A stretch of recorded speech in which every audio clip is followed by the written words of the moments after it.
فرعون کی ممی کا باریک بینی سے معائنہ کرنے والا انگریز سائنسدان پکار اٹھا، اللہ سچا ہے، قرآن سچا ہے اور اللہ کا نبی حضرت محمد صلی اللہ علیہ وآلہ وسلم سچا ہے۔ 1891 سے پہلے اس دنیا کا کوئی انسان نہیں جانتا تھا کہ خدائی کا دعویٰ کرنے والے فرعونوں کی لاشوں کا کیا ہوا تھا، یا ان کی باقیات کہاں ہے یا کہیں ہے بھی یا نہیں۔ الہامی کتابوں تورات، بائبل اور قرآن پاک میں اس واقعہ کا ذکر تفصیل سے ملتا تھا کہ حضرت موسیٰ علیہ السلام اور بنی اسرائیل قوم کا پیچھا کرتا ہوا فرعون پانی میں غرق ہو کر اپنی قوم سمیت مر گیا تھا، جبکہ حضرت موسیٰ علیہ السلام اور ان کی قوم کو پانی نے اللہ کے حکم سے گزرنے کا راستہ دے دیا تھا۔ اس کے بعد اس کا کیا ہوا تھا، اس بارے میں بائبل اور تورات خاموش ہیں، لیکن قرآن پاک میں اس کے انجام کے بارے میں ایک بہت ہی عجیب بات کہی گئی تھی، جس کی کسی کو سمجھ نہیں تھی کہ اس کا مطلب کیا ہے۔ خود مسلمان بھی اس بات کو پڑھ کر آگے گزر جایا کرتے، یہ سمجھے بغیر کہ اس بات کا اشارہ کس جانب ہے۔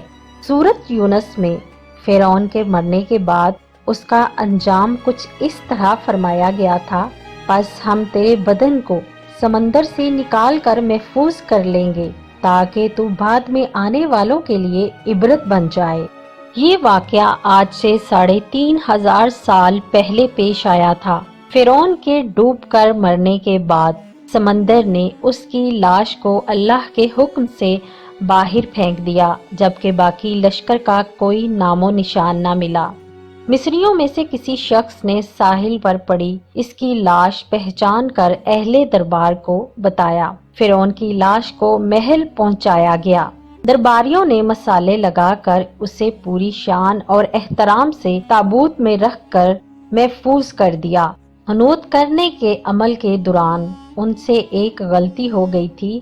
فرعون کیونکہ سمندر میں ڈوب کر مرا تھا اور مرنے کے بعد کچھ عرصہ تک پانی میں رہنے کی وجہ سے اس کے جسم پر سمندری نمکیات کی ایک تہ جمی رہ گئی تھی۔ مصریوں نے اس کی لاش پر نمکیات کی وہ تہ اسی طرح رہنے دی اور اسے اسی طرح حنوط کر دیا۔ وقت گزرتا گیا، زمین و آسمان نے بہت سے انقلاب دیکھے جن کی گرد کے نیچے سب کچھ چھپ گیا، حتیٰ کہ فرعونوں کی حنوط شدہ لاشیں بھی زمین کی تہوں میں چھپ گئیں۔ ان کے نام صرف کتابوں، ان کی تعمیرات اور لوگوں کے ذہنوں میں رہ گئے۔ اس واقعے کے 2000 سال بعد اس دنیا میں اللہ کے آخری نبی حضرت محمد صلی اللہ علیہ وآلہ وسلم تشریف لائے۔ ان پر نازل ہونے والی آخری کتاب میں فرعونوں کے قصے بڑی تفصیل کے ساتھ بیان کیے گئے تھے، اور اسی سلسلے میں اس فرعون کا جسم محفوظ کرنے کی بابت آیات میں نازل ہوئی تھی، جس کی سچائی پر سب اہل ایمان کا پختہ یقین تھا، لیکن وہ سمجھنے سے قاصر تھے کہ اس خدائی کا دعویٰ کرنے والے کی لاش کہاں محفوظ کی گئی اور کیسے اسے عبرت کا نشان بنایا جائے گا۔ 1871 میں مصر کے ایک شہر الغورینیا سے تعلق رکھنے والے غریب اور معمولی چور احمد عبد الرسول کو فرعونوں کی حنوط شدہ لاشوں کی طرف جانے والے خفیہ راستے تک رسائی مل گئی۔ احمد عبد الرسول نوادرات چوری کر کے بیچا کرتا تھا۔ ایک دن وہ دریائے نیل کے کنارے کے قریب تبسیہ کے مقام پر اسی سلسلے میں پھر رہا تھا جب اسے ایک خفیہ راستے کا پتہ چلا۔ وہاں وہ نوادرات کی چوری کے لیے جگہ کھود رہا تھا کہ اسی دوران اسے کچھ لوگوں نے پکڑ لیا اور پولیس کے حوالے کر دیا۔ وہ جس جگہ کو کھود رہا تھا وہاں سے ملنے والے راستے کی جب مسلسل کھدائی کی گئی، 1891 کو دوسری ممیوں کے ساتھ اسی غرق ہونے والے فرعون کی لاش بھی مل گئی۔ اس کے کفن پر سینے کے مقام پر اس کا نام لکھا ہوا تھا۔ ان ممیوں کو ماہرین قاہرہ لے گئے۔ جب ان ممیوں کا تفصیل سے جائزہ لیا گیا تو فرعون والی ممی پر جمی نمکیات کی تہ سے تصدیق ہو گئی کہ یہ وہی فرعون ہے جسے اللہ نے پانی میں غرق کر کے بدترین انجام سے ہمکنار کیا تھا۔ یہ بہت بڑا واقعہ تھا۔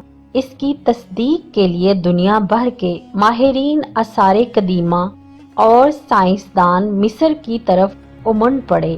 مختلف سائنسی ٹیسٹ کرنے کے بعد دنیا بھر کے سائنسدانوں نے تصدیق کر دی کہ دوسری سب لاشوں کی نسبت صرف فرعون کی لاش پر ہی سمندری نمکیات کی تہ جمی ہوئی تھی۔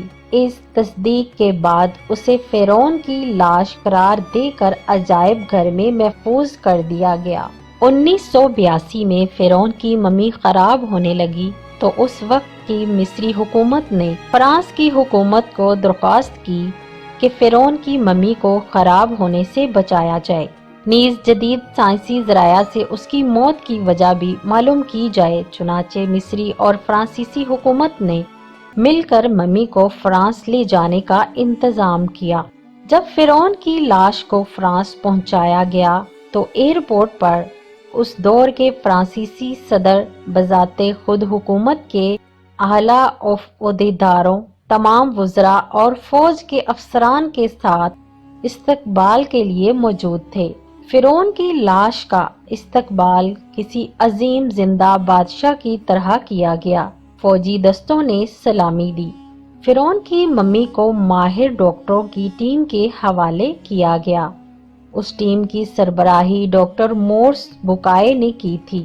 مائکروسکوپک ٹیسٹوں کے ذریعے ممی کے تمام اعضاء کا باریک بینی سے جائزہ لیا گیا تو معلوم ہوا کہ اس کی لاش اور جسم میں سمندری ذرات ابھی تک موجود ہیں اور موت کی وجہ بھی پانی میں ڈوبنے کی وجہ سے ہوئی تھی۔ ایک بادشاہ کی موت پانی میں ڈوبنے کی وجہ سے ہو، یہ ڈاکٹر مورس کے لیے حیرت کی بات تھی۔ اس نے اس ممی کے بارے میں مزید جاننے کی کوشش کی تو اسے معلوم ہوا کہ اس بادشاہ کی موت کے حالات مسلمانوں کے نبی حضرت محمد صلی اللہ علیہ وآلہ وسلم پر اتری کتاب قرآن پاک میں تفصیل سے درج ہیں۔ اسے علم تھا کہ جہاں سے یہ لاش ملی ہے وہ ایک اسلامی ملک ہے۔ چنانچہ تجسس کے ہاتھوں مجبور ہو کر وہ مصر پہنچا۔ وہ ایک سائنسدان تھا۔ اس نے اس معاملے میں مصر کے ہی ایک سائنسدان سے ملاقات کی۔ اس سائنسدان نے قرآن پاک کھول کر اسے سورۃ یونس کی آیت 90 تا 92 کا ترجمہ لفظ با لفظ سنایا۔ فرعون کا خدائی کا دعویٰ، اس کا پانی میں ڈوب کر مرنا اور پھر پانی سے نکال کر اس کی لاش کا حنوط ہو جانا اور پھر دوبارہ لاش کا ملنا اور پھر اس کی لاش کو جدید سائنسی دور میں دوبارہ محفوظ کیا جانا، سب کا اشارہ ایک جانب تھا اور وہ بہت واضح تھا۔ تجھے بعد میں آنے والے لوگوں کے لیے عبرت کا نشان بنا دوں گا۔ فرعون کی لاش ایسے محفوظ کر کے دنیا کے سامنے لا کر رکھ دی گئی ہے کہ انٹرنیٹ کے ایک کلک پر رسائل اور جرائد پر، ٹی وی چینلز پر اور عجائب گھر میں اربوں انسانوں کی آنکھوں کے سامنے قابل ترس حالت میں موجود ہے۔ عبرت کے لیے، سوچنے کے لیے کہ عبادت کے لائق اور ہمیشہ رہنے والا وہی ہے جو سب کا خالق اور رازق ہے۔ ڈاکٹر مورس نے آیات کا ترجمہ سنا تو اسی وقت پکار اٹھا، اللہ سچا ہے، قرآن سچا ہے اور اللہ کا نبی حضرت محمد صلی اللہ علیہ وآلہ وسلم سچا ہے۔ کلمہ پڑھا اور مسلمان ہو گیا۔ سرور کونین احمد مجتبیٰ محمد صلی اللہ علیہ وآلہ وسلم، سرکار دو عالم صلی اللہ علیہ وآلہ وسلم پر اربوں درود، خربوں سلام۔